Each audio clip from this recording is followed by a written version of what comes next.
Okay, Grandpa. This is all set up and working. So, what I'd like to do is just maybe glean a little knowledge from you. Uh, Stuff that I don't know a whole lot about, but would certainly like to record. And then if anybody wants to copy some off for their benefit, that's fine with me. Maybe we could start out by talking a little bit about, do you remember anything at all about your grandfather? Not my grandfather Bruner. He was dead long before I was born. Oh, really? Yeah. My grandmother Bruner died the same year I was born. Oh, yeah. So I never seen neither one of my grandparents on my father's side. See, he was the youngest of a large family. Uh-huh. And you can tell that. So by the time he was, Just a sec. but he was the youngest of a large family, so that his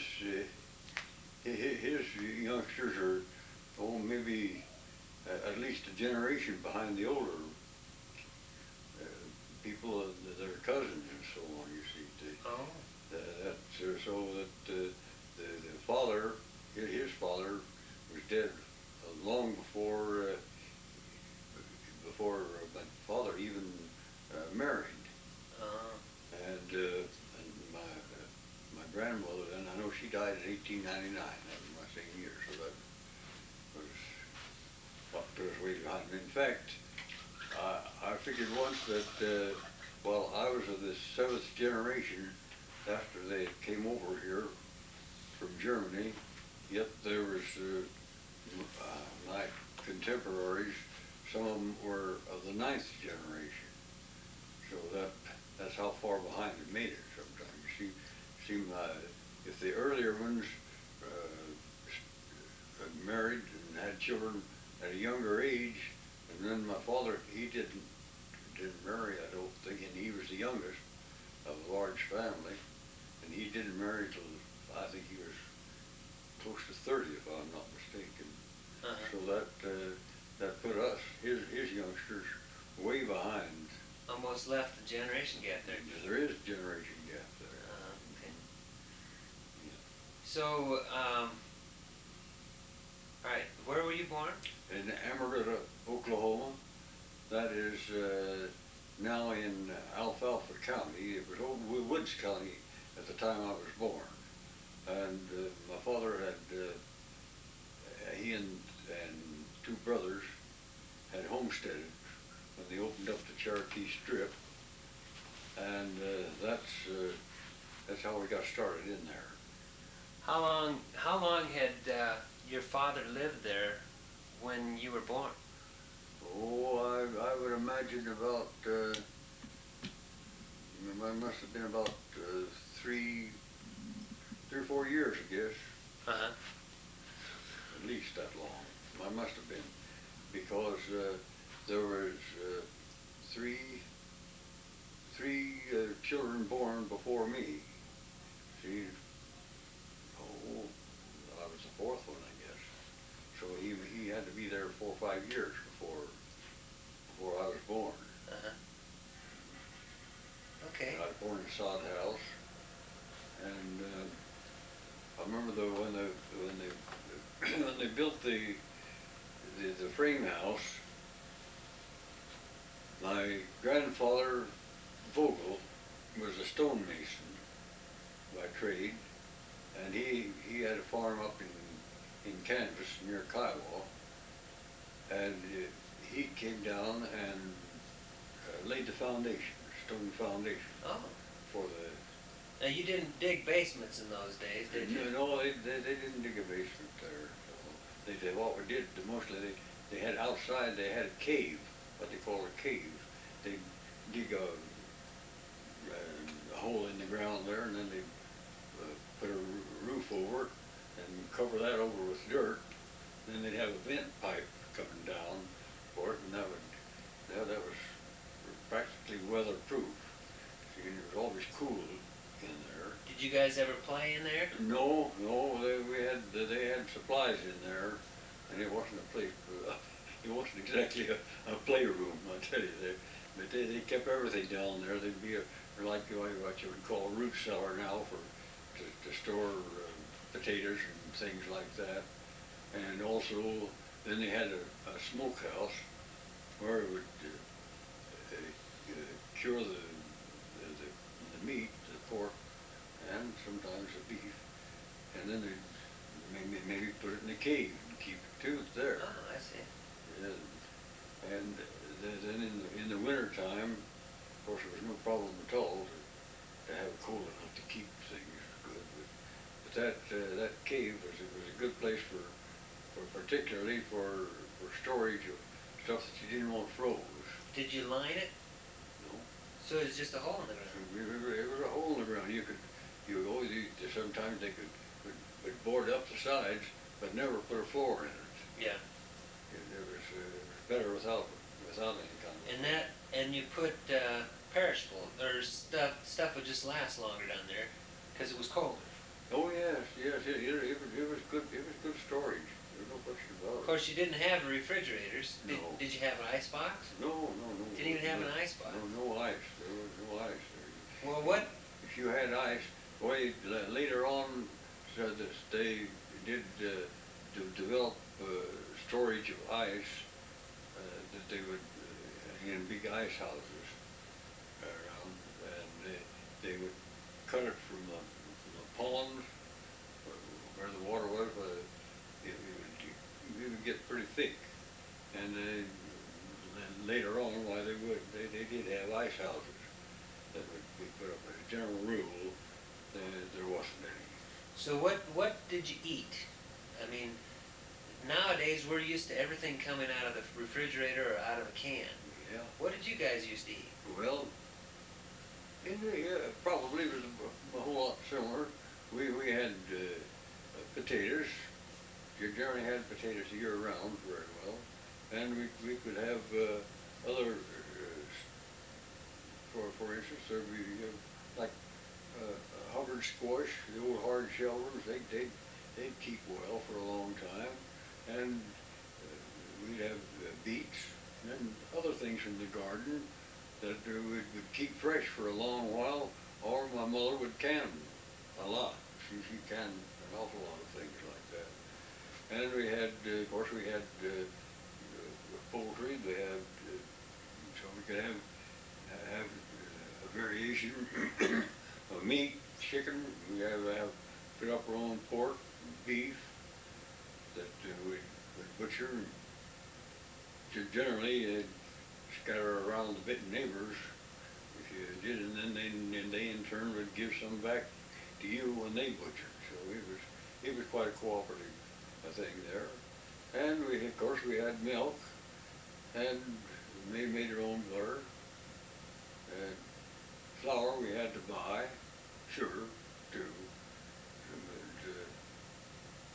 And then also we was able to get molasses pretty easily. And that was good. I still like molasses. So am I. But then there would be a certain occasionally we'd get a hold of some honey, and well, we got along all right. So you were pretty much independent, weren't you? Had to be. We'd go in and buy certain things that we needed to. Well, we had to. Okay. Yeah, we did. There were certain things that we did have to buy. For instance, the cloth to make clothing and repair it. And we had to buy our sugar and flour and things like that from the store, which we had no way of producing ourselves. But other than that, we had to be quite self-sufficient. We used to go out and gather for fruit. We used to go out and get wild grapes and sand plums. I still like them. They're Sand plums make good jelly too. But, well, in a position of that kind, people just naturally find ways to survive, that's all. Well, that's neat. I mean, today I don't know if I could survive without that kind of training. I really think that's exciting. Um, so, what I understood that you did have a cash crop. You did have some things that you use money for. Well, yes, oh yes, you had to have a cash crop, because you had to have seed, and feed for the stock. Lots of times you had to buy things for your run your farm with. There just certain things that you just had to buy. So there was a cash crop. There's no question about that. But in Oklahoma, we had the principal cash crop there would have been wheat and some grain, especially corn. I guess those are the two principal crops. And you guys did that? That we had. Yeah, my dad had that. How many acres? We had 160 acres. Oh, wow. That was a standard homestead at that time. And his farm was next door to joining his brother's, Orange Bruner. It was his older brother, next older brother, and Jasper, another brother, had a farm, 160. It was a little bit further, I believe it was more to the west. And he had 160 there also. But my dad just when the folks moved to Colorado, my dad sold out, and we came west. And I remember on that trip when we first he showed us the mountains when they first come in view. We didn't realize that what we were looking at were the mountains. It just looked more like clouds for we were concerned. Yeah. So you guys left Orange behind, huh? Oh yeah, he stayed there. His folks, I guess they're still there. That is the remnants of the family. I don't know whether they ever. I guess eventually they sold out, of course. So how old were you when you moved away from Well, I was about 5 or 6 years old. Oh, so you don't remember a whole lot. No, I don't remember a whole lot about it. Do you remember any specific? No, I can only remember one or two things when I was 5 or 6 years old.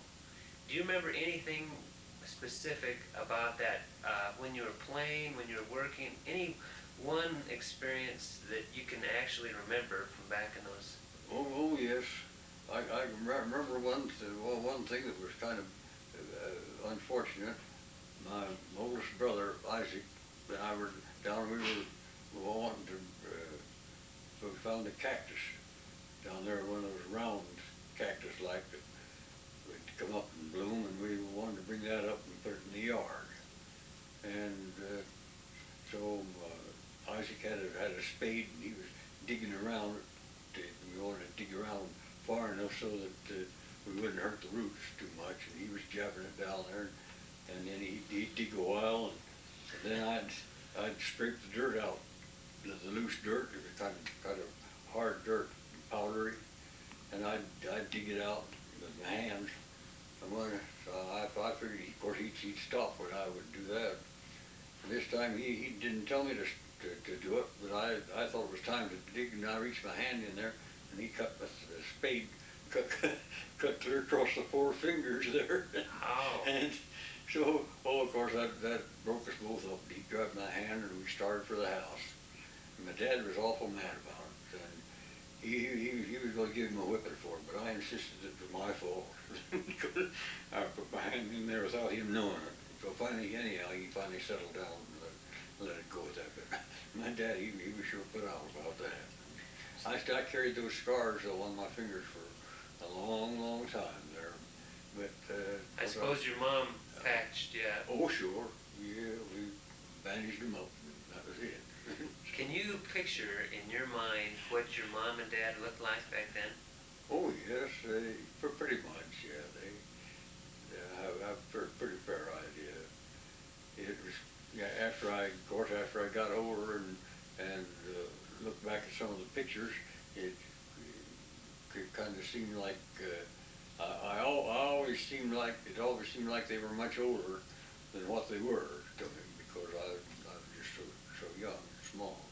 And it just seemed like they just kept on about so far ahead of me all the time, in age. Mhm. But I do remember, and some of the things. I can remember my dad. He worked long hours on the farm. He'd come in at noon and have his for dinner. Then he'd generally take a nap afterwards, and he could tell right to the minute how long he was going to take a nap. He'd wake up, and away he'd go again. there, but, and I remember this one time. Then it was hot. Oh, it was hot that summer. And my mother was mentioned about how hot it was. And she said, no, my dad said, why, he said, yes, he did. Why, he said he didn't fry an egg out there. And my mother, she was curious about it, so she took out on the back step and broke an egg to see whether it would or not. And after a while, I came around there, and the white was white, all right, and so I ate it. It was hot. There was no fooling about that there. But I remember I used to like to get into we had what they call the north room in the house. It was cold there all the time, and they would keep a quarter of beef or a hind leg there that they had cured, kind of like dried beef, kind of. And I used to like to go in there and cut me a chunk off of that and eat it once in a while. It somehow or another it just had the right taste to it. Yeah. It was something to chew on anyhow. Did you guys have any animals? Oh yes, we had the full complement of animals. I guess we had cattle, and we had the horses and pigs. So whatever was, and dogs. I raised quite a few cattle. I know we drove some cattle up to I believe it was, I'm not sure, it was Corwin, Kansas, I believe. That must have been just before we sold out, because we had to go with a wagon and just a couple of saddle horses.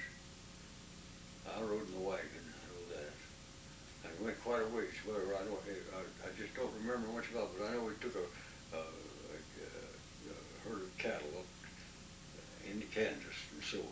Oh, And it sounds almost like your father had a fair amount of property. I mean, well, they had quite like, of course, it was pasture land there. You see, everything that he didn't have broke out to be tillable was good pasture land, so that he could have there you could pasture quite a few cattle on that. But that was what made it good there. so I guess did everybody have as much as you guys did? Oh yes, everybody had as much as we did around the country.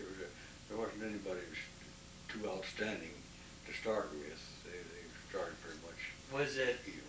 I mean, could a guy get started how did a guy get started? Of course, your dad was fairly old when he got married, Yes. so I suppose that gave him a head start.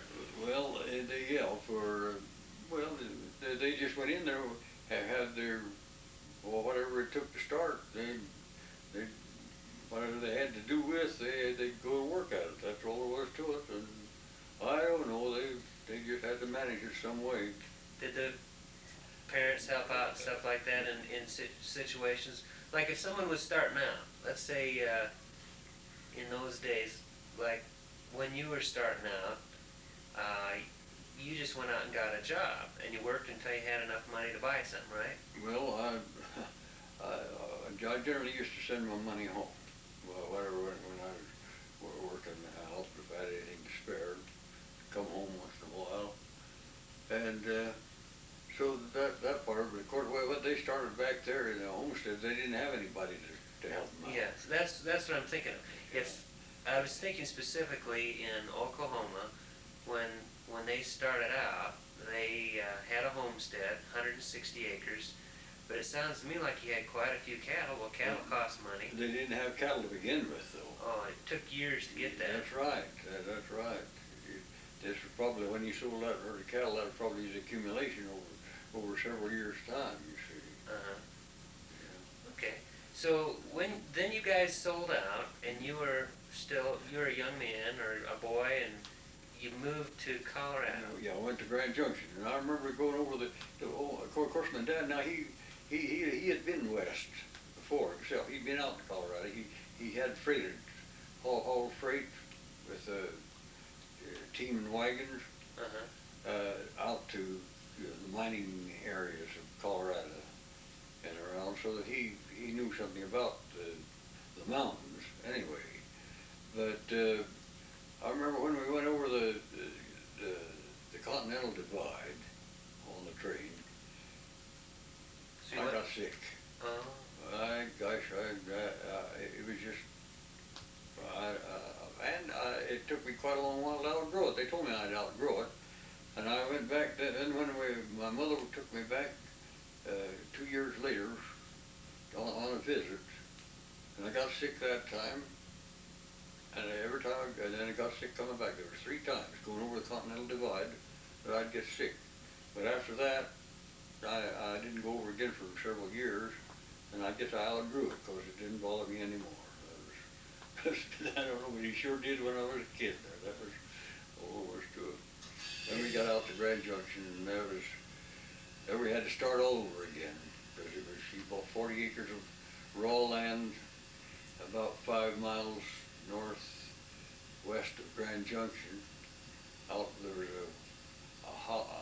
was a grocery store right close by there, down in the Four Corners. They called it Hollandville, because the fellow named Holland had the store there. It's Appleton now. And but we got that 40 acres there, and built an up and down board shanty there that we used for a chicken house later. That's what we built it for, really. But we lived in that till we got the house built. We built a fairly good frame house, and went to work.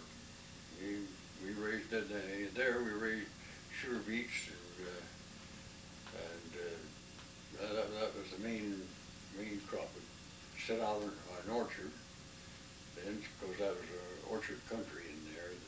We raised lots of apples and pears and so on.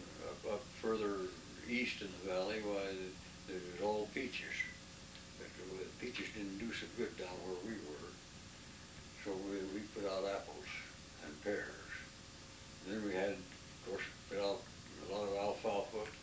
You always had to have alfalfa for stock feed anyhow. And if you had anything to spare, you'd always have a market for the alfalfa hay. And then we raised a lot of sugar beets and tomatoes.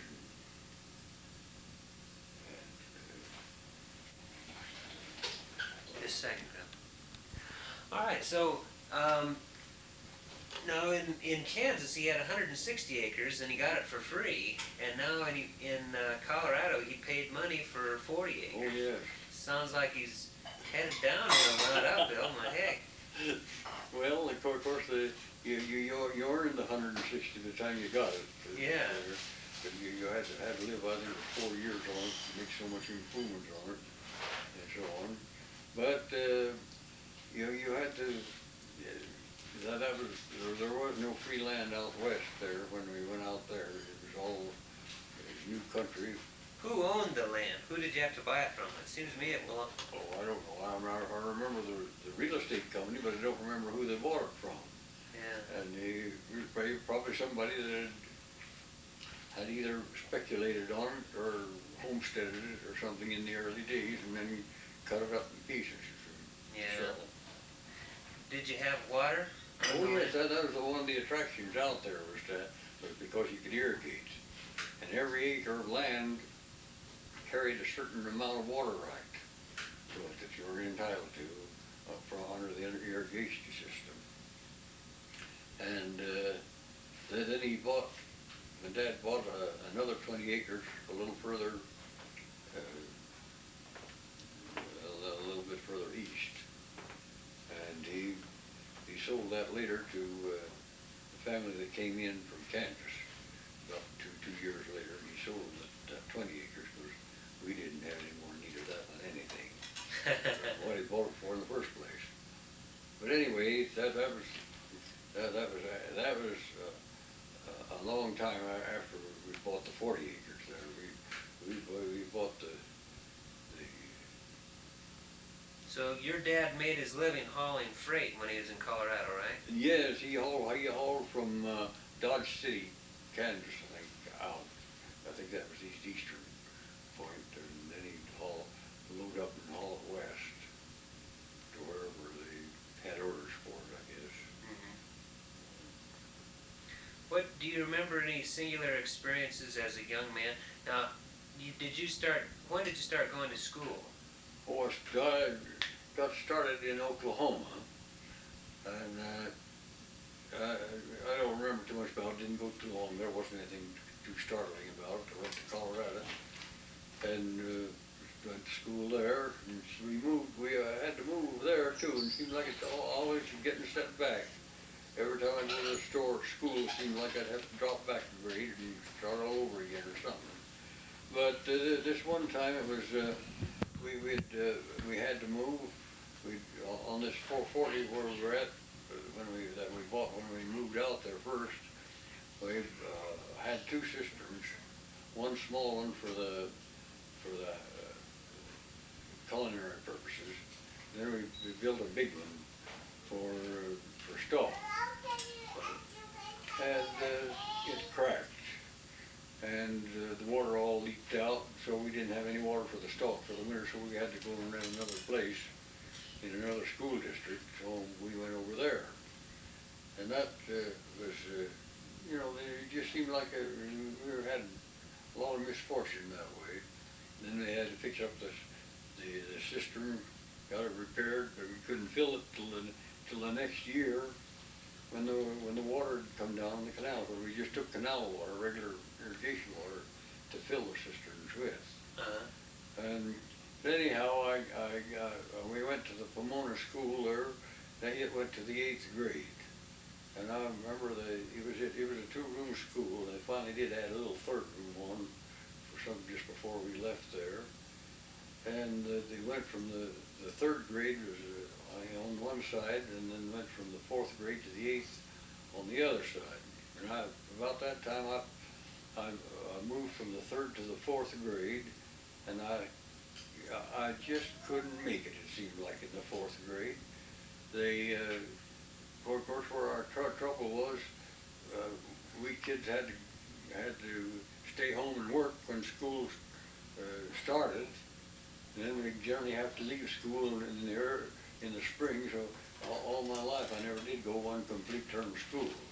We just be parts of it. Anyhow, on the English class, grammar, that I just couldn't seem to master. And the teacher finally told me that if I didn't make it by the first half of the term, they'd have to set me back to the 3rd grade. And I don't know yet what good that would come, because we didn't have any grammar in the 3rd grade. Yeah. So I don't know what had happened then, but somehow or another I got a hold of the handle for the second half, and from then on I didn't have any trouble with it at all. The fact of the matter is, I enjoyed it. And yeah, that was really one of my strong classes, I guess, was grammar. And I liked history and geography too. But anyway, we went from there. We went to Nebraska, and there I really went to town on school. There was a little schoolhouse there, and had only one teacher, and he went to the 8th grade also. And the 8th grade, to take their final examinations, they had to go to the county seat of Lexington to take it. But my oldest brother was in the 8th grade, and I was way down the line there, but I had always worked ahead of the class I was in, and I'd be studying the older classes. And finally, the teacher, he decided that I ought to set up a grade, so we set me up to the 5th grade, and then he decided that I kept on going. I had that all work all done practically the time I got there, so then he put me up in the 6th grade. And I took that and finished that and was promoted for the 7th grade.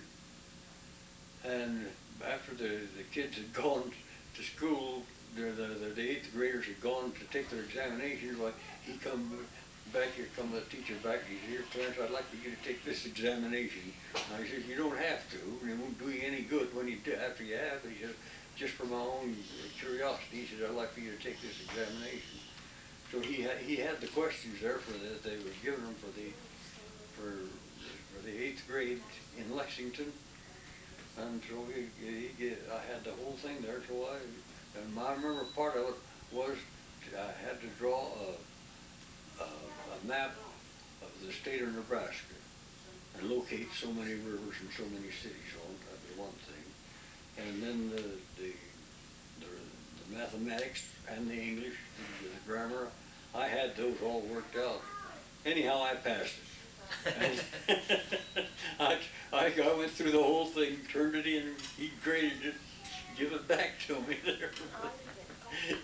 I made it so it was really no problem for my schoolwork that I ever had. Sounds like you enjoyed school. Well, yes, I did. I really did enjoy it. It was kind of tough sometimes, but I really enjoyed it. I got along well with the kids most of the time, and so we try to help each other once in a while. If something we didn't understand, well, we kind of help each other out, and it was good. I enjoyed it very much. I understand a lot of people back in those times would have to drop out of school to work. Oh yes. So you were a little more fortunate than some were? Well, I was one of them. I'd have to drop out every spring. I'd have to drop out and go to work, and then in the fall I wouldn't get started to school till after the work was done at home. You see, then I start in, and that made it kind of difficult there. That was harder on me, and harder on anybody to have to miss the first part of the term than to miss the second part, because you're getting started, getting the rudiments of your new classes and so on. But I think it's harder for that, to miss the first part of the term than to miss the last part. Do you remember any specific teachers you really liked, or any special friends that you had? Or? Well, I had a few friends, but not particularly. There are kids that stand out that I have somehow or another a little warmer feeling for than others, I guess. But nothing. I don't remember any of them that were too bad. I remember more of the bad ones than the good ones, I guess. if I can pick out a detail of them, because I got along with the others very well. Now you were, so you left Oklahoma when you were somewhere around grade school age, or just a little, early. like kindergarten, first or second grade, and then you went to Colorado, and you stayed there, what, about 5 years? Yeah, we left there in 1910, went to Nebraska, and came back in 1911, I think. We only stayed there a year. On account of my mother's health, we went to Nebraska in the first place. Did you sell out to go, or was it a vacation? No, we just sold out. Wow, and then you had to start over again. Oh yes, yeah, we had to start over again. Yeah, so that had to set you back, or your dad had to set you back. Oh yeah, it ruined him financially, because he could come back. when you have to move, you're at a disadvantage, you see. And you come back and you don't know what you're getting into quite. So anyhow, we come back and we got 20 acres of land and 3 houses in Palisade, and got 20 acres of land down north of the Fruitvale School, which was about, then we were probably located about 5 miles northeast of Grand Junction. And the ditch, the irrigation ditch we were under there, it didn't have enough water to supply all the farms. When the river was high, they couldn't get a full amount of water down there.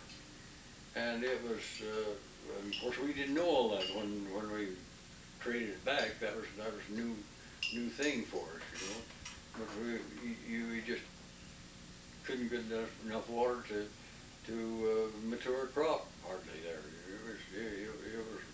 It was very rough, I'll tell you. When you say you had 2 or 3 houses, do you mean 2 or 3 buildings, or? Yes. I see. Yeah, there was, I think there were 2 houses side by side. There were just identical houses, and then there was one other one. I don't remember too much about that one. And did you rent them out to people, or? Well, no, we did to start with, just at the time, but of course we lived in one of them till we got the house built down on where the farm was. Then we sold them. Then so I had to help get the farm started down there, and we had to build a new house down there, you see. So we just had to sell them. So you come a long ways from a sod house to 2 or 3 houses. And, yeah. And these, I imagine, are fairly nice houses. Oh, well, yes, I know the 2. I don't remember the third one too well, but the 2 of them, they were just nice houses there was along the block there, as far as that was concerned. And he sold them instead of renting them, huh? Yes. We had to sell them to get the cash to go down to operate the farm. You can build a house. We had to build a new house, new buildings and everything down there, you see. Were you still in school when you came back to Colorado? Oh, yes. Yeah, I was still in school. Now you're in about 7th grade, or? Yeah, and then I finally went to high school, Fruitvale High School, and then I left there, but when I left home, I really left, when I left home, I went up to Wyoming, worked for a dragline company, the same dragline company that built the High Line Canal, or that built a section of it, north of Grand Junction. How old were you then? Oh,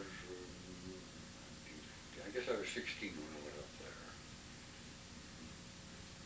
And then I got my foot hurt there, and I went to Nebraska, and they kept me in Nebraska. The company did, taking care of me there. And then that fall, I went when they closed down for the winter, the jobs they were working was down at Dawson, Nebraska, and I went from, when they closed down, Isaac, my brother, and I both went home. That was the first time I'd been home in a year. And I remember on account of my... At 16? My goodness. On account of my accident. I was 17 then when I got home. And I worked around for, I don't know, for quite a while. I got in with my dad wanted to rent some property down by, down near Fruit, I believe. But he didn't, and whatever the deal was, it fell through. But I finally rented some, and I took a shot at it myself. Oh, I was going to raise some beans. At 17? And, well, I guess I was probably 18 by that time. 18, yeah, I must have been 18.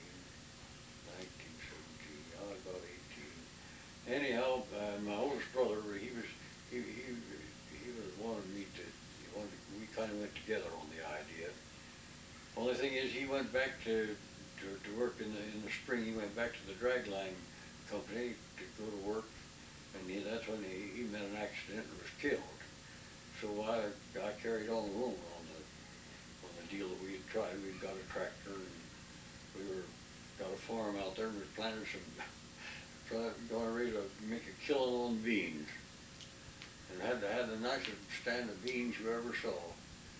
And all at once, you'd go out one morning, and there was a string of beans along there. Every so often, there'd be a dead one of them wilted. Couldn't tell what it was, and finally we dug them up, or pulled them up, and there was something was coming up from the root, come right up the center of the plant, and killed it. And there wasn't anything you could do for them, and so I just bundled everything up and walked off and left it, because there wasn't anything we could do, and it was too late to plant anything else. So I went out looking for a job again. I took odd jobs around. I worked for the sugar factory. I worked for, and then I finally got a job for the reclamation government. They were, see, that was in, I was about 18 then, just about that time.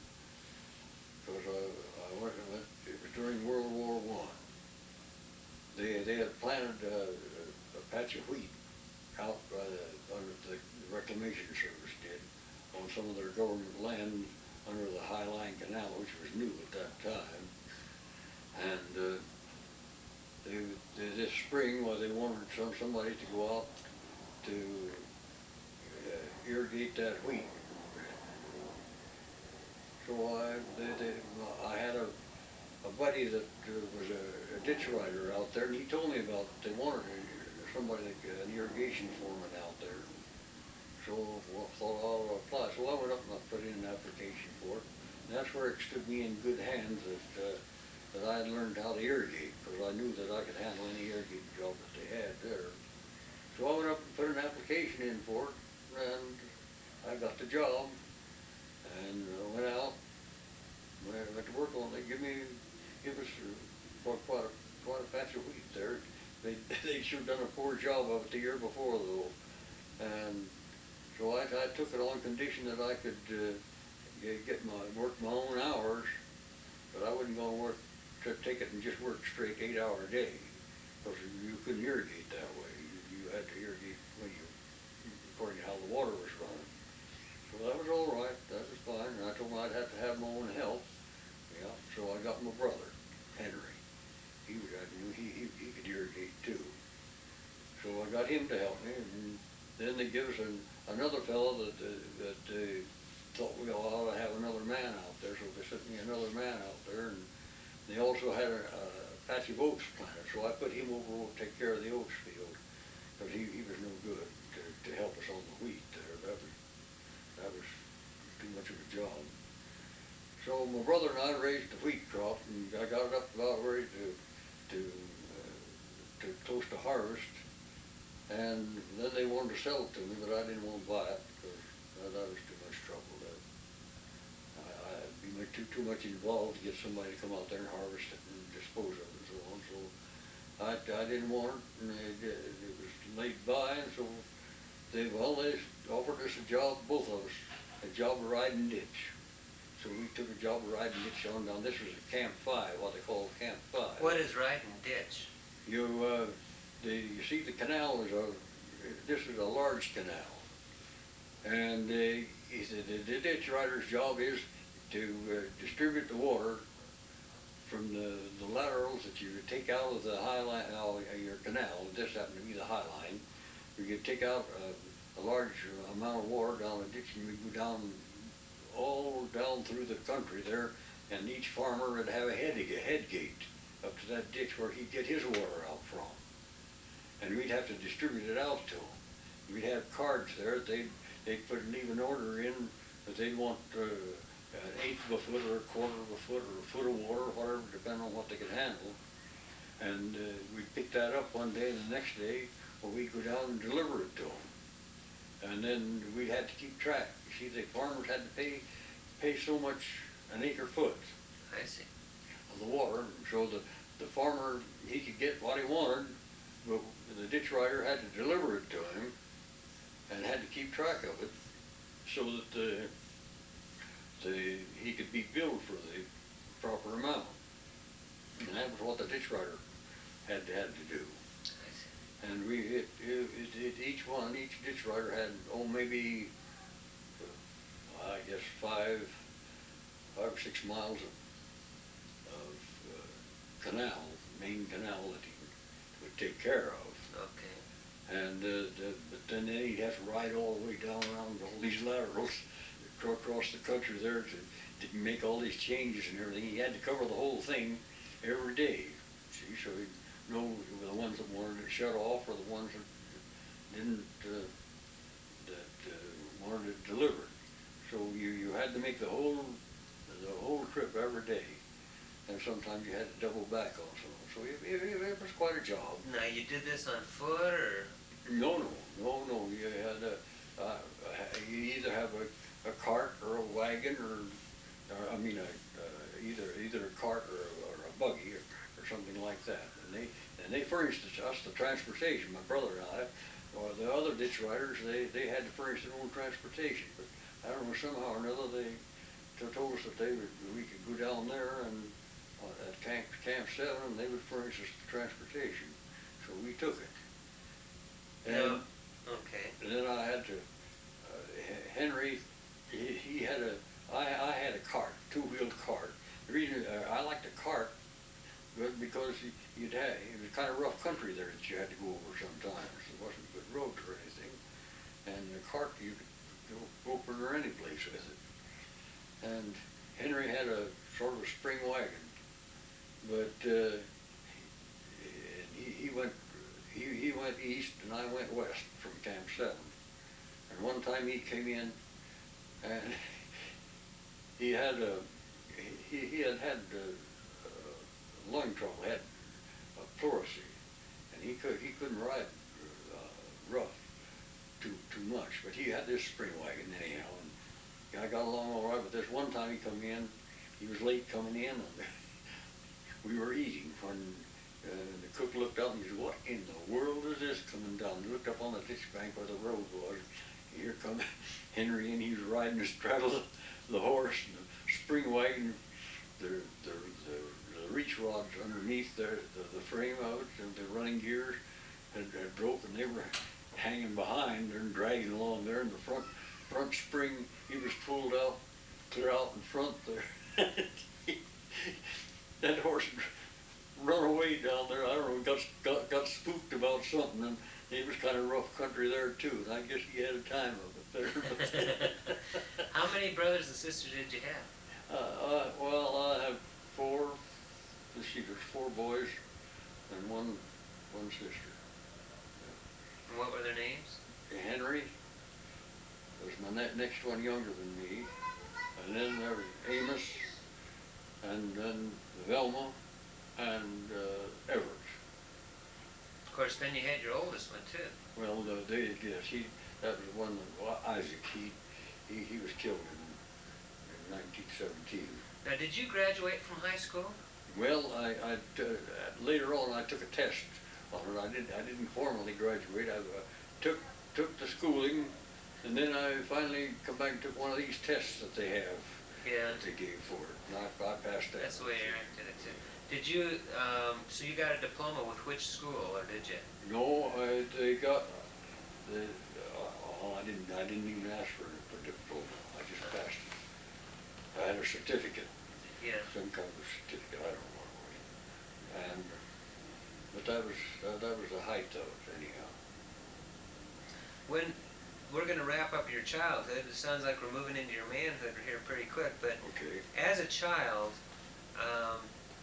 do you remember any of the fun things you used to do with your brothers or with your sister, or can you picture your mom and some of the neat things she used to cook for you, or fun? What are some of the fond memories you have as a child? Well, it's hard to put it all in words. it was, considering how, uh, well, you might say, poor, poverty-stricken we were, we, we had a very close relationship, it seemed like, a feeling in the family. We didn't have too much, it didn't take too much to make us happy, it seemed like. At Christmas time, if we got a new record for a phonograph, that was pretty good. And something like that, or maybe we get a little bulk candy of some kind that would be something special, and some fruit. But and they'd make some gifts or something like that. We just didn't have very much to give or anything. But we enjoyed ourselves. We would play as kids. We would go out and we had good imaginations, I guess. We played with trains. We'd get blocks, bottles, or anything used for a train. We'd make a trench instead of a track and push them through that all around, you know. We always have a lot of fun with that. It done just as much good as if we'd had something real good, I guess. So the fact of the matter is probably better. You know. And then another time we had a project down in a wash that run through where the runoff water had run angling down through the place, and it was quite deep. And we'd go down there and we'd dig in the side of that and make just to dig out a trench along there, right along the side, an excavation. And that would be our train, for our train to go in. And then maybe the next time it'd be an irrigation or a water project, water running down there. Like I say, our imagination was it was pretty fertile there. And so we just had a lot of fun doing it. That was all. Did you guys have bicycles or anything? Well, later on we did. Yes, it took quite a while. The first bicycle we got, I remember, was for Isaac, and we had sent off for it. I don't remember where they came from, but it was a good bicycle. But I never liked it. Never have since. The tires, it had tires on it that was instead of the side. Let's. We were talking about. Let's see. We were talking about when you were about 18, 19 years old, and remember you said something about how you went out and tried your own crop of beans. Oh. And Yeah. something got to it, and so you just left it and went to work. Yeah. And let's see, now to get. What we can do is talk about when you met Grandma. Okay, the way see, where was it? I had been. I just came home. It was in the fall, and I didn't know Grandma at all. When I came home, and I don't remember where I had been at that particular time. I think I was in Nebraska, and but I'm not too sure about that. But it might have been when I was riding ditch for the government, when I quit that job and came up. Anyway, a friend of mine, Glenn Harvey, was always, every time I met him, he was talking about the changes in church, the new people that came in, and and invariably the Cane girls came up. And I didn't know anything about the Cane girls at all, and never registered there was any importance. But along in the fall, we had a party up at Zimmerman's place, and Paul Zimmerman later became my brother-in-law. He married my wife's sister, but we had quite a party of young folks there, and well, I didn't know it, but the two Kane girls were there, and somehow never met them even. Of course, I knew a good many of them, and but my wife wasn't, she wasn't very favorably impressed at that time, because she thought that there was one girl was always talking my name, calling it, and so on, and she thought that was, she just got the idea that I was some sort of a self-centered person, I guess, and anyhow, she just passed me up. And later on, in about New Year's time, the young people wanted to have a hayride, and so I volunteered to bring the wagon and the hay and the team. My dad said I'd be all right to use it, and so we did that, and the whole gang went on a hayride. And coming back, we were unloading them all, and I was outside helping the girls all down, and that was the first time that I really met Doris, and I guess the reason I remembered her particularly was because I think she was the lightest one in the bunch. And so I let her down on that, and then I asked Glenn asked me then what I thought of the Kane girls. Well, I said, who were they? And he told me, and he reminded me that one, the last one that got down was Doris. And well, that was okay. I thought that was all right. And so later on, why he made arrangements for me to go with him, and to see if we couldn't get a date with the two girls. He was kind of going with Doris's older sister, and so I. Was that Millie, or? No, that was Mildred. Yeah. Yeah. And he was going with her, and so Mrs. Kane wasn't too sure whether she wanted Doris to go or not, but they finally let it go, and so we went on. That was the first time I went out with her. What year was that, do you think? I think that was 1919. In the fall? And that was in January 1st. This was a New Year's party. You see, on the hay, with the hay rack, I took them out on a hay ride. That was the culmination of the New Year's party. Hey, that's terrific. And so we kind of hit it off pretty good, and so I continued to date her now and again. But then I was working out on the railroad, and I couldn't get in town all the time.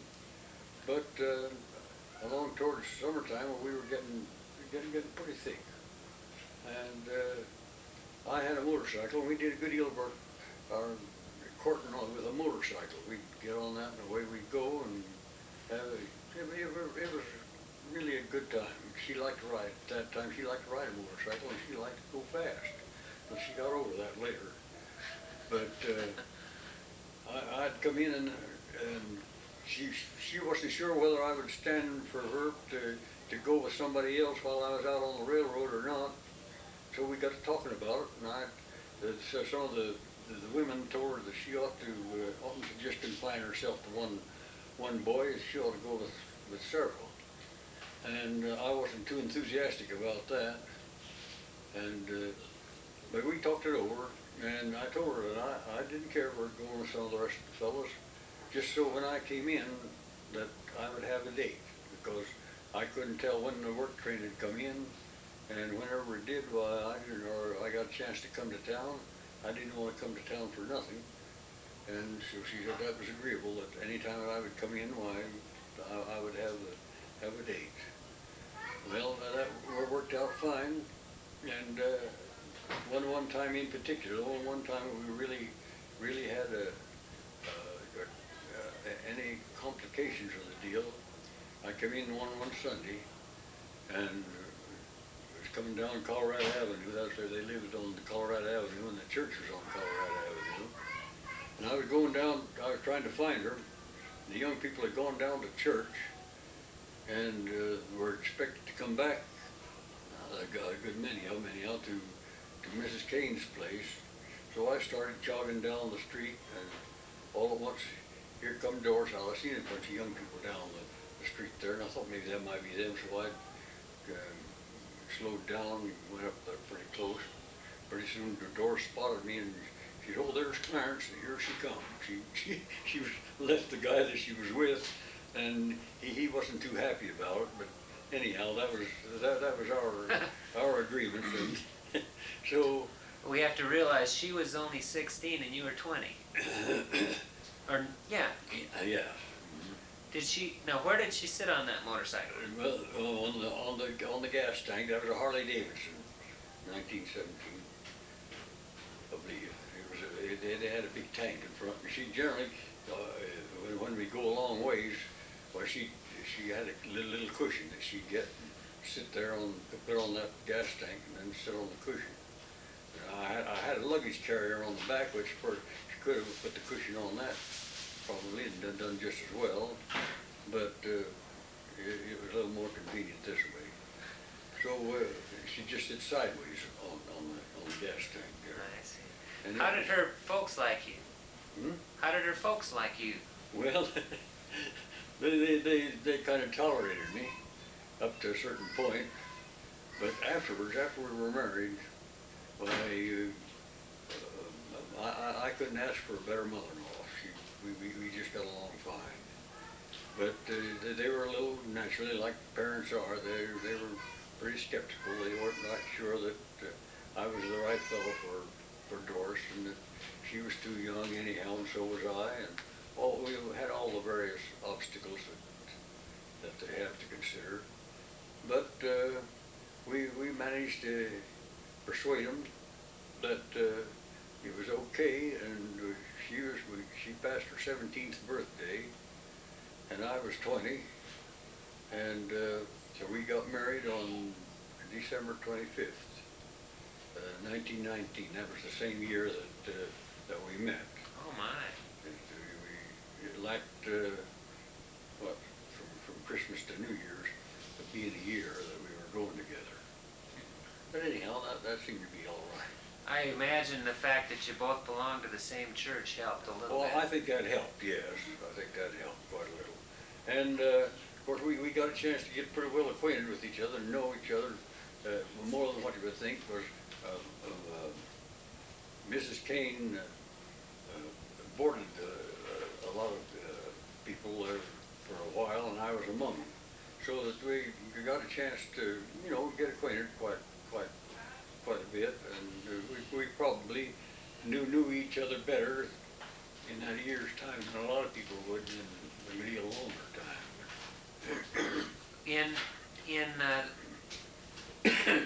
In your day, and think about you courting Grandma,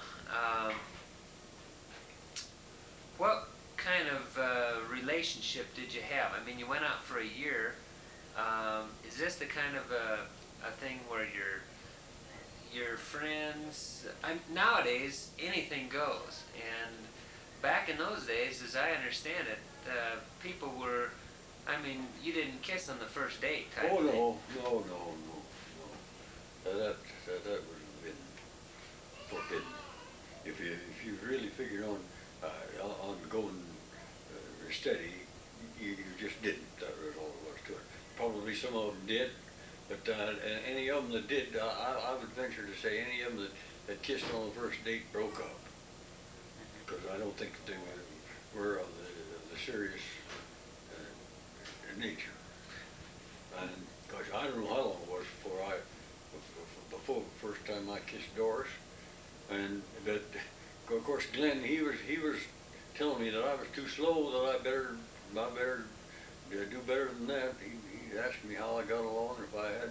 He thought I ought to have kissed her long before I did, and he said, "You loser." Well, and I don't know.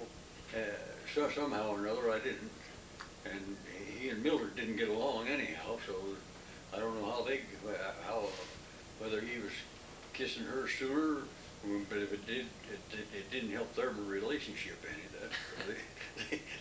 They soon broke up, and she was going with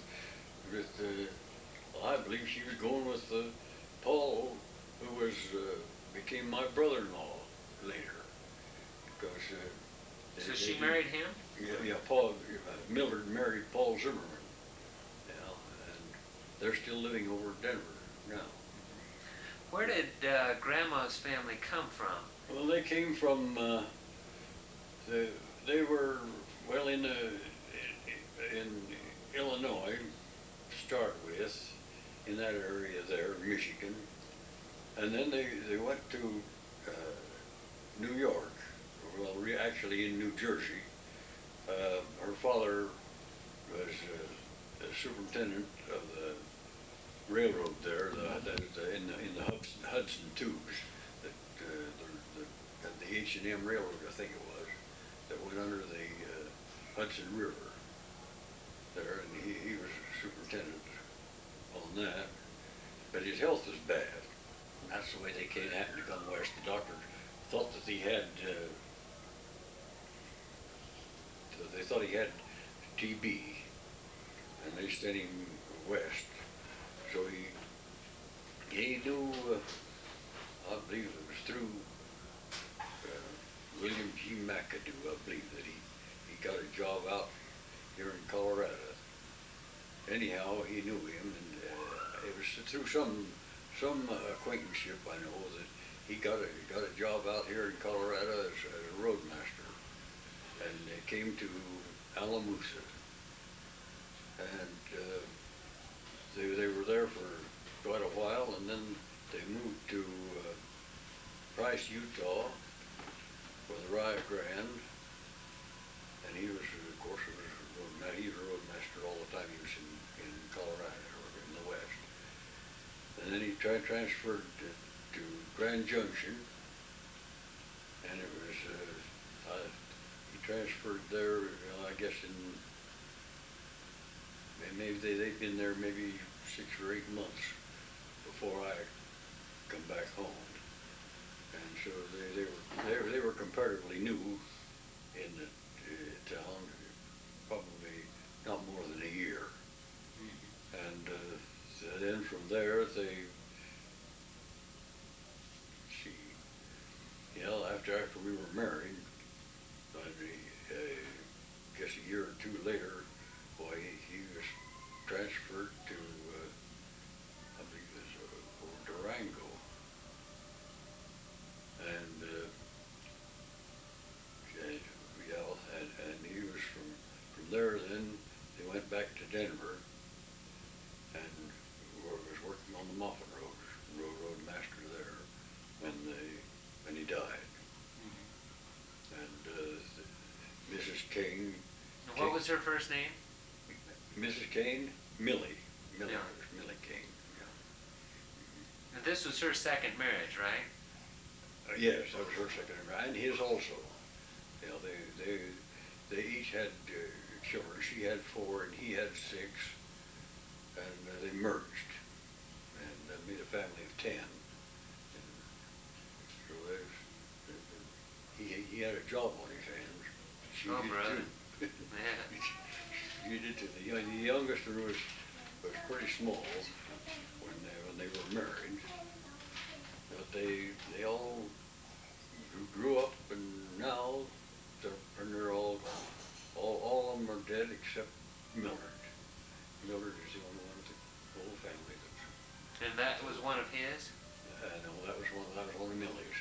Oh. That was Doris's older sister. Oh. She's still alive. We were married on Christmas, and I went to Walsenburg, where I was supposed to have a job. A mine superintendent there, when I was over there the fall before, had told me that if I got back over there that I could have a job. So I went to Walsenburg, and of course what I didn't know was that the mines all closed down over the holidays. And I couldn't talk to anybody about a job, because there just wasn't anything running. And I walked over that area there. So started. So I finally got a job there. They put me in working the Walson mine #2. And I worked there for, Where'd you guys stay? well, I stayed in Wilsonburg. We were renting an apartment. First we had to, before we found an apartment, we had to just plain board. We stayed at a boarding house. And then we got an apartment, and it wasn't too good of an apartment. It was small. Then we got another one just a little later, and it was comfortable enough, all right. But gosh, I had to walk to work from Walsenburg. It was I think it was about 6 or 7 miles to Walsen, where the mine was. What happened to your motorcycle? I didn't know why. I didn't have it. I didn't take that with me. I had sold that. I sold that when and I was going to get a car, a Ford, but I didn't. Somehow something went wrong. I don't know what. So, no place in a married man's life for a motorcycle, huh? That's what I figured, anyhow.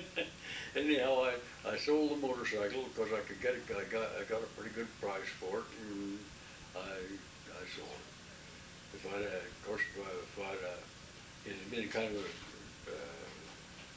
a nuisance anyhow in the middle of the winter time, those days, to take a bride and ride a motorcycle to Walsenburg. I don't think. Yeah. Wouldn't be a very practical idea, I don't think. When back in those days, when you bought something, did it depreciate real fast, like that motorcycle? Did you buy it new, or No, did you buy it used? It wasn't quite new when I got it. There was a fellow that a dealer got it. It was more of a demonstrator, really, and it was what they called a big valve. They got it for it was supposed to be a little faster, especially on the pickup or something. Anyway, it wasn't standard, and they decided to sell it. How much do you think? Do you remember how much it cost, approximately? Yeah, you see, I believe new they cost at that time close to $300, and I paid around $200 for it. I don't remember now. Wow. Now they had just one cylinder, right? No, it had two. This was a big Harley Davidson. Oh. I had before that. I had a single cylinder Harley Davidson, and it was a good motorcycle. It had a pretty good engine in it. The single cylinder was more than half the power that the twin cylinders were, because it was a much larger engine, and it was good. I liked that motorcycle, but I was just a kid. I sold it, and I don't know what else. So when you went to sell, when you and Grandma moved to Waltenburg, how much did you think you sold that motorcycle for then? I think I had sold it for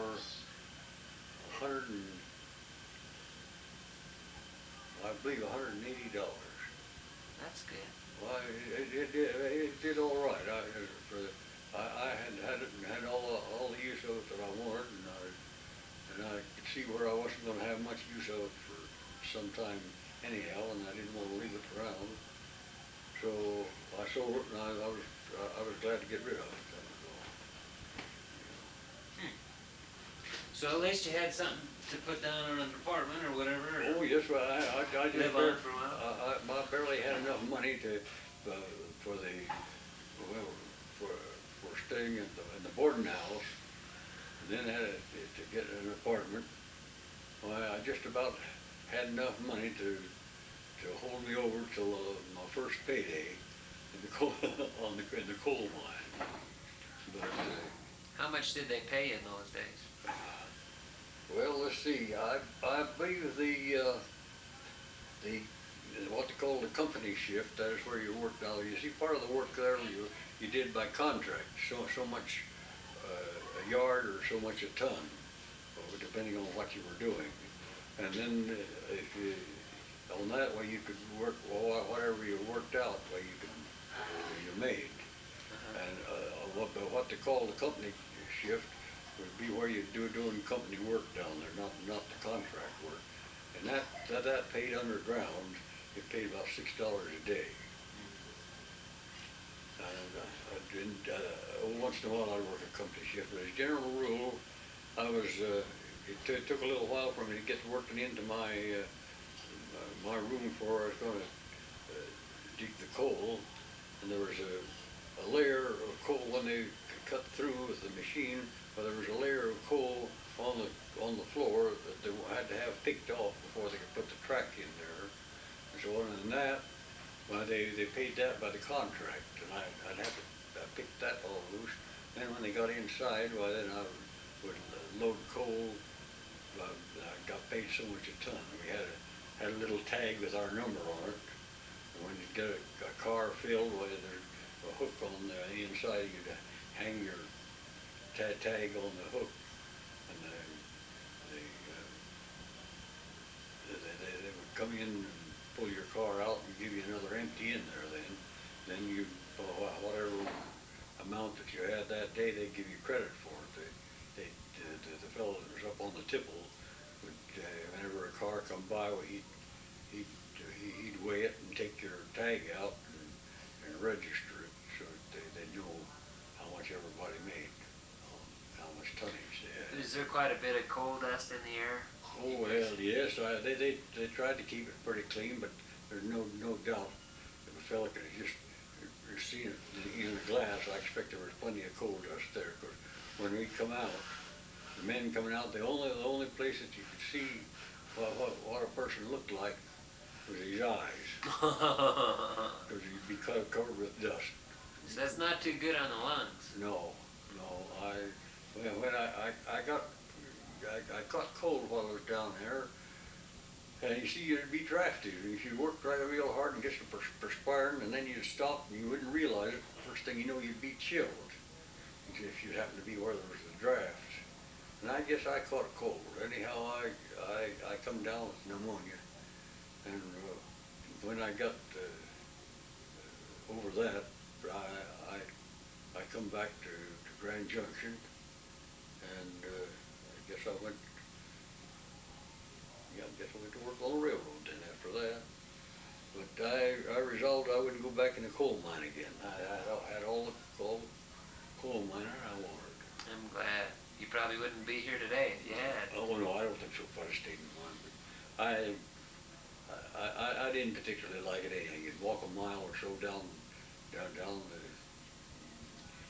underground to get to your place of work. And you'd walk a mile and a quarter, but it was about a mile and a quarter it was. You walk a mile and a quarter down, and a mile and a quarter back. A couple of times I had to walk out in the dark. My lamp, well, we wouldn't hold a charge. And this was the first time, and I was surprised. Here come some fellows cutting through my room, off through another part of the mine. They knew where there was a shortcut to get going out. You know, their lights were so much brighter than mine, and I wondered how come. Well, I got ready to, I was drilling my holes, getting my holes all ready so they could shoot it. And I started out, and when I started out, I didn't have enough light to see where I was walking hardly. And I started up the manway. Finally, I got to it. Before I got out, I'd have to hold my hand out against the rib of the tunnel, so I knew where I was at on there. And it was, I was scared to death on that. Because I tell you, there's nothing more useless than a light that's gone out, or a lamp that won't burn down in a coal mine. That's dark. And I got out and I was stumbling along. I knew pretty well where I was going.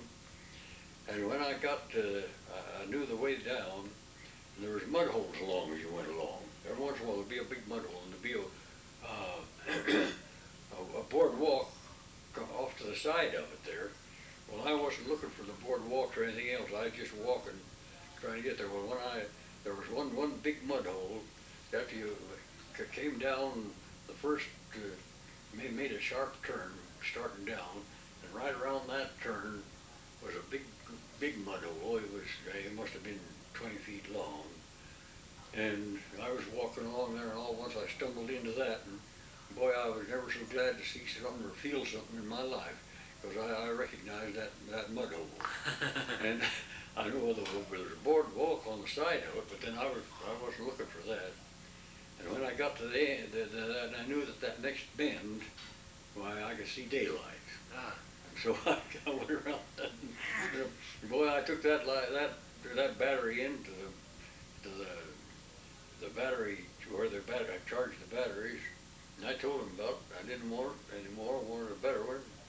Well, okay, maybe they hadn't charged it up or something. And so I went down again, and then next time, I didn't worry too much, but first, just a day or so after that, no, they didn't give me a good one. I'm satisfied with the same one, I don't know. But for some reason, I was working a little bit late again, and all once that light went out, or went down. So this time, I didn't go to the manway, because that was so crooked. I went to where the shaft where they let the cars, where they pull the cars up and down. I had no business in there. I shouldn't have been in there, but then I knew that they weren't running cars at that time. So I went up that, and it was better walking on that. But you know, when you walk a gate coming out of the mine like that, and you see the opening ahead, it's just like looking at the sun. You can't see it. It just seems that bright. Just looking out the daylight at the end of the tunnel. So I'd have to keep looking down all the time till I got up there, and that was okay. But that time I went in there, and the next time I got a good battery anyhow. But that was and the first time I was scared, because I hadn't been there very long when that happened. I was afraid I'd get lost or something down there. There's old abandoned rooms and everything else down there.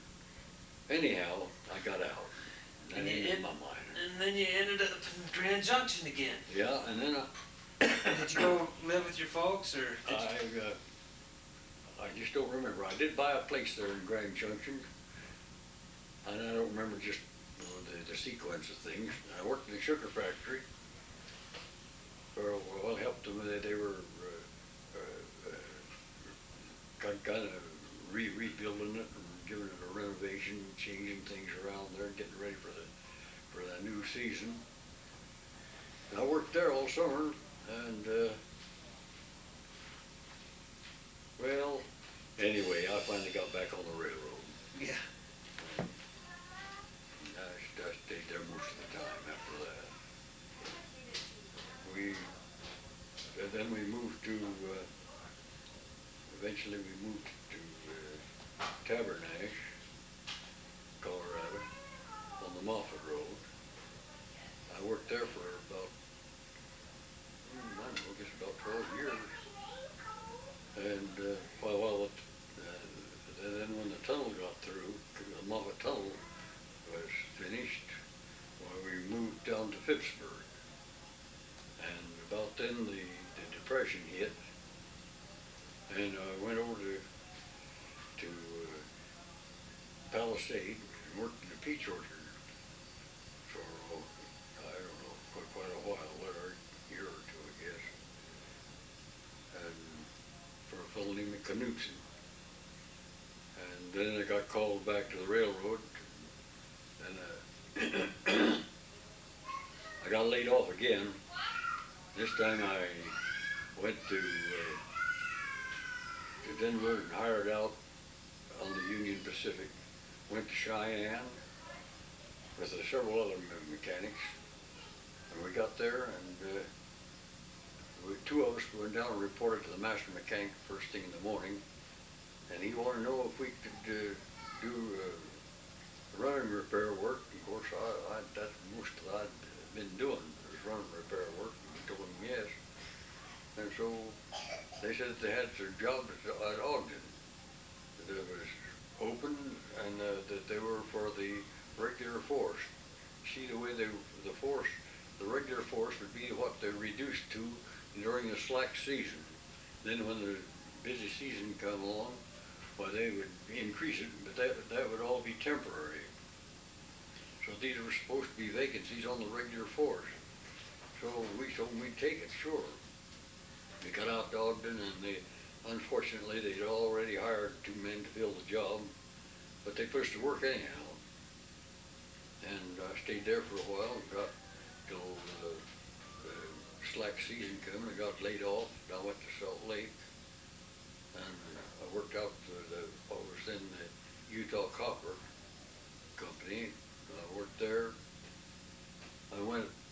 They called me back to the Union Pacific. I went back up there, and then I got laid off again. The railroads, they weren't too reliable, it seemed like. Then they just keep hiring men, shipping them in there. They brought, even after the bulletin went up where there's to be a reduction in force, here come 2 more mechanics from Omaha. And they put them to work, but they was already laid off really before they ever got started. Anyway, I worked extra till along in about the 1st of September. Finally, there wasn't any extra vacancy for me to work. I didn't want to quit, but I wanted to hold my seniority. And I had to wait till they didn't have anything for me to do, even though I was working extra. As long as I had a shift to work, why I would have to quit if I left there. So I just kept on as long as the fellows taking vacation or something or other. They kept me working till along about the 1st of September. I came down there and worked the shift, and the next morning there wasn't anything there. That was on a graveyard shift. I got off at 8 o'clock in the morning, and there wasn't anything for me. So I just left, and I went down to Salt Lake and went to work for the Union Pacific. I went to work for the Rio Grande. That afternoon, I finished the work at 8 o'clock in the morning at Ogden. I drove down to Salt Lake and hired out on the Rio Grande, and went to work that afternoon on the swing shift. And I worked there then for a long time till the things got tough again, and they had a reduction in force. So I was back and forth all the time. But I never did go back to Ogden again. I figured if I had to come to Salt Lake to finish making a living, well, I might just well stay there. So I did.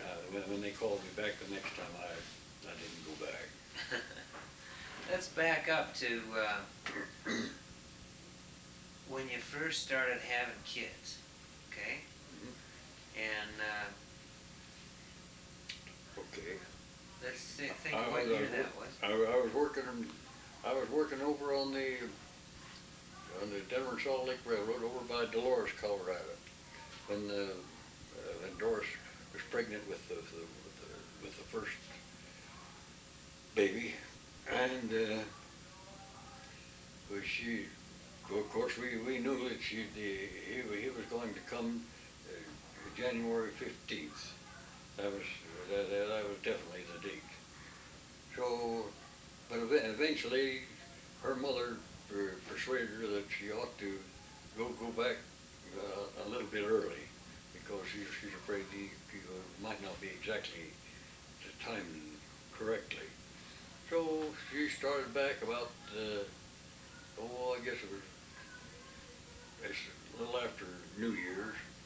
She started, and I was a section foreman then, and so she started got up as far as Rico. That was the first town up towards the Lizard Head Pass, and they got snowbound, and they were there all night. And Doris was in one of those little old narrow gauge cars there, and she curled up on that seat somehow or another, and she just slept like a baby. And And her mother and the conductor were both worried about for fear she's gonna have that baby and right on the train there. But she wasn't, she knew it was the 15th, that's all there was to it. And then the train finally got through that and got up to Telluride, and they had to stay all night there. And coming down from there, then they went to Grand Junction. They had to change cars once more before they got there. And we got there, and sure enough, about the 6th, I guess, was she was went into labor. She had an awful time. With that one, she was in heavy labor for over 36 hours. But we lost him when he was born dead. And he was born on January 7th. And, Your birthday. Uh-huh. And it was supposed to be, she was so sure it was going to be the 15th. But then, Now, Grandma told me about that once, and it seemed to me he was breech or something. well, yeah, he didn't turn. You know, didn't turn the last time, and he came he came breech there. Was a doctor delivering him, or were you delivering him at home? He was a doctor. The doctor delivered. He delivered lots of babies at a regular maternity home. Oh, so it was in a maternity home. Oh yes. And it seemed to me he had the cord wrapped around his... No, he didn't. There wasn't the cord in particular that caused the trouble. It was wrapped around all right. But what the trouble was, they couldn't get him turned right, and then it seemed that his head was caught, his chin was caught under the pelvis somehow. They had an awful time getting his head out there, and anyhow he was dead when he came out. They tried everything they could to save the boy, but they just couldn't do it. Now, she was going to name him David, wasn't she? Yes, yeah, he was been David. In fact, I guess Didn't they bury him, or? yeah, Martin was a funeral director. He run the funeral home. He buried him out in the cemetery out where my brother was. What year was that? That was, well, let's see. That must have been 1920. Yes, that was 19. Well, that was the same. About 1921. So that was not too long after you got married. No, he was the first one. Yeah, and It's a rough experience on a 17 or 18-year-old girl. well, yeah. But the doctor told me, he said, he says it's remarkable that he says that the resilience of youth, because he said the time that she had, and yet by the time I got there, of course they said for me right away, but the time I got there, it just finished it up, and she was doing pretty good, and the doctor said he was sure that after what she'd been through, and then she'd come back like that she was feeling pretty good. So that was a traumatic experience, no fooling. But I didn't want to have any more. But there was nothing to do with what she told Doris wanted, and we wanted to have another. So eventually we did. And that was Margaret. And she came without any problems at all. So when did Margaret come?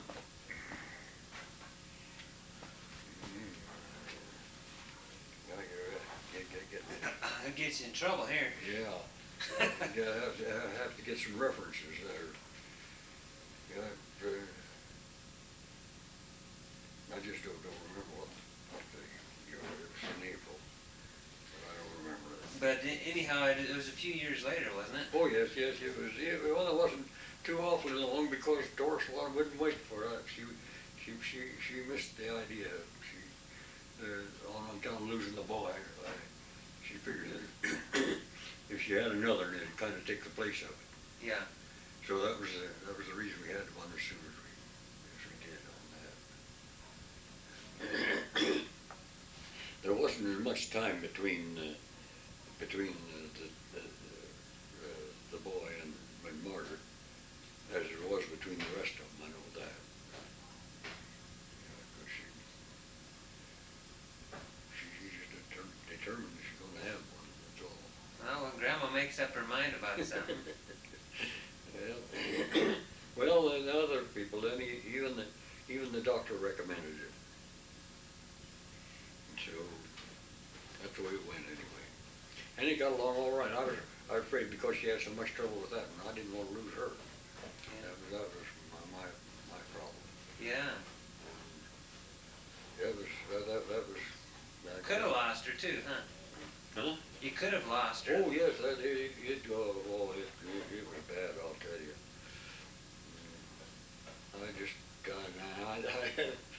I didn't want to take a chance. That's all there was to it. She felt confident, so that was the way it went. But anyway, she got the idea somehow or another that I was going to hold her responsible for the loss of the boy. Oh. That was the furthest thing from my mind.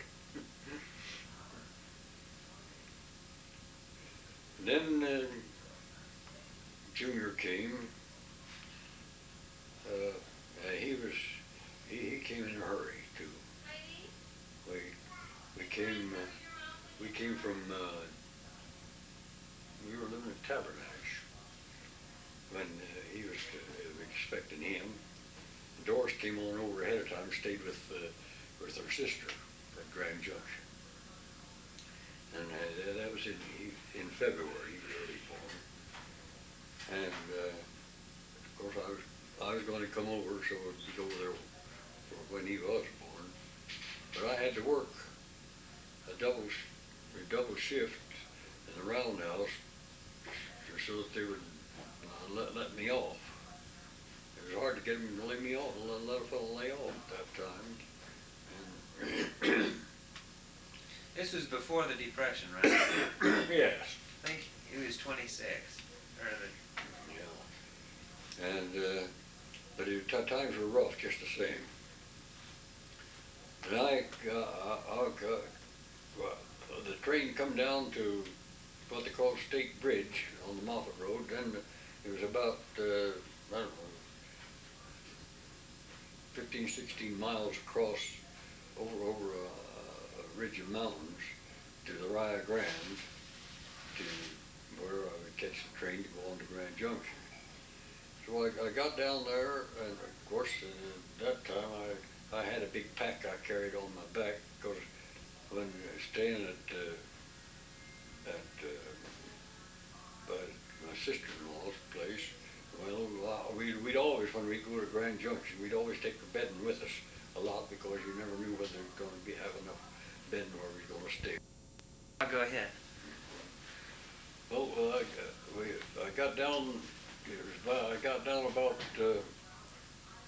daybreak. Got down to State Bridge, and there should have been a sled, a bobsled to go across for transportation. And but it wasn't running. I looked around there and I couldn't see the tracks of where it had been running. So I got the pack on my back, and I started out afoot to go across that humpback. And that was bad walking, because there had been a lot of thawing going on, and thawing and freezing, and there was the snow was crusted where it was snowed, and where it was melted off, it'd be muddy, and it was just bad walking. And I couldn't stop to rest. Well, the only way I could stop to rest with that pack on my back, I got against a bank and lean up against the bank to hold the weight off of it a little bit, and going, because if I'd have taken that pack off my back, I never got it back on. And well, I finally got over to where I could see the Rio Grande Railroad, and the town right down below there. and here come the passenger train there, and that was the train I was supposed to take. And there was no use in me hurrying, because I couldn't get down there in time for it, I knew it. So I just watched the thing going down the canyon. I climbed on down the hill. It was, I got into the depot, and when I took the pack off my back, I couldn't hardly stand still. I was leaning forward, and I turned my head, leaned ahead, got ahead of my feet. After I took that pack off my back, it was so heavy, and I carried it so long, and I had a time of that, getting adjusted to where I could walk normally. And then I asked the agent when the next train that I could catch. I mean, it'd be 24 hours. That particular train was once a day. And so I went over across the track. I asked him where I could get a place to stay, and he told me right across the track. So I went over there and had some breakfast, and got a room. And I told the woman, I said, I want to be called in the morning. I want to catch that train out. I guess she thought I was nuts, because this was still in the morning, and I was talking about the next morning there. But I said, I'm going to go to bed, and I don't want to get up for lunch or anything. So I went to bed. She had to call me the next morning for that. You slept for 24 hours? I slept all the clock around there. That's amazing. And, well, I'd worked a double shift before I came down there, you see, and then I walked from State Bridge with that pack on my back. How far would you say? Oh, it wasn't, by miles, it wasn't more than, I don't know, over 16 miles or something, but it was uphill, up over and down over the hill. It took me about, I guess it took about 8 o'clock, or it must have taken me at least 4 hours to go across there. And that was all uphill and then down after I got over there. But that was a bad trip. I never took a walk like that before. But I got over there about 8 o'clock was when I got across, and I started about 4, I think. Anyway, I slept, and she woke me up. She still told me when to give me breakfast, and she said, I was sleeping there, and after so many hours, she was commenced to getting worried about it, and wondered if I was all right. She said she peeked in and listened. She said I was just breathing as regular as I could be, and I was just. And so she said I was doing all right, and she let me sleep till time to wake me up for breakfast. And so I got down to Grand Junction just about in time for Junior to be born. He was, and they tell a story about me that I was getting dressed to go in, and she was having pains, Doris was, and they were wanting to get started to go into the maternity home, and I was, I guess I must have been a little too slow or something, and I wondered what I was doing. And I was putting my tie on. I told her I had to put my tie on. She said, listen, you're not going to a dance. She says, come on here. So I come along, and we hadn't been in there very long, and when he got ready to come, boy, he was there. He come in a hurry. He come in a hurry. Did you watch? Well, I was there. I didn't crowd around there, but I was there at the time. Yes. They're starting to do that more now. Oh yeah. Husband help. Yeah. This was in the maternity home. They weren't too strict about it anyhow. And then when I went out to my mother's place, and of course she was all excited about the baby, and she was wanting to know who it looked like, or what it looked like, or something like that. And I said, Lord, homeliest thing I ever saw. Was, he wasn't very pretty when he was first born, I'll tell you that. But, and then, with Norman, he was born in Pittsburgh, but he was born right at home. We had lived in a boxcar. He always said we were born in a boxcar, which he was. And the way it was, they were housing shortage in the railroad. In order to help the housing situation, they put boxcars down to live in. They put one full length of the car, set it on a sort of a foundation, and then they would take a half of another car and attach that to it to make it into kind of like a T shape. And that made a pretty good house. You use the Like a mobile home? You'd use the T part would come out, the half car would do for the kitchen and dining room, and the other room you have a bedroom at each end, and the living room in the center. See, so it made it pretty good. Anyhow, that's where we were living at Pittsburgh when he was born, and the doctor, he was kind of put out with Doris once because we called him, but they were just false pains that time. So the next time, well, he came down there and he stayed there. Because he figured that it was going to be all right, that she was going to have it that time. And so she was having pains for a little while, and lo and behold, he curled up on the couch. We told him to lay down there, and so he did. He went to sleep, and Doris was still having her labor, and she had to hold her hands and pull on her, like she needed to, and help her press her back when it was hurting and all that sort of thing. Finally, all at once, here he come, and the baby came. When he got ready to come out, he come in a hurry. And of course, before I could get the doctor to wait, the baby was there. So he got up and cut the cord and went home.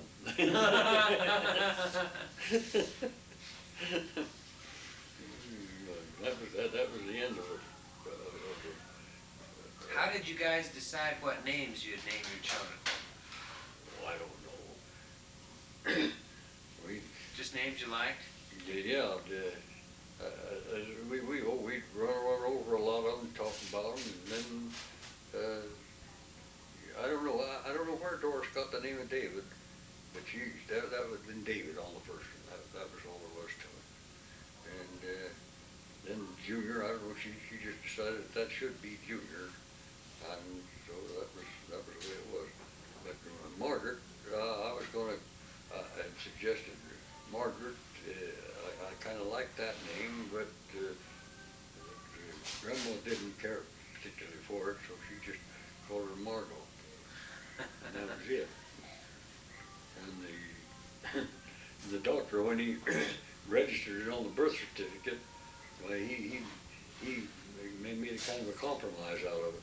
It was Margaret Elizabeth I wanted it, but Doris wanted Margot.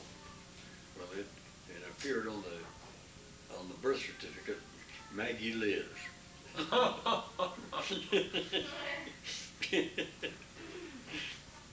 So that was the way. So she's been Margaret ever since. I have a hard time. So was Margaret a daddy's girl or a mama's girl, or both? Well, probably, maybe she kind of catered to Daddy, I don't know. But Dad at the same time, well, it just depends. I think at times, certain times, Mama was the one that she could go to. I don't know. I would say that just depending on the situation, kind of spasmodically, one or the other.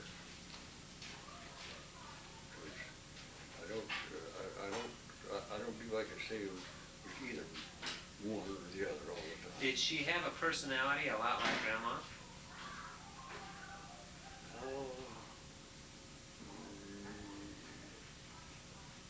Yeah, had probably would be a personality like her to a certain extent. Although, well, there were some, I don't know, she's pretty much her own mind.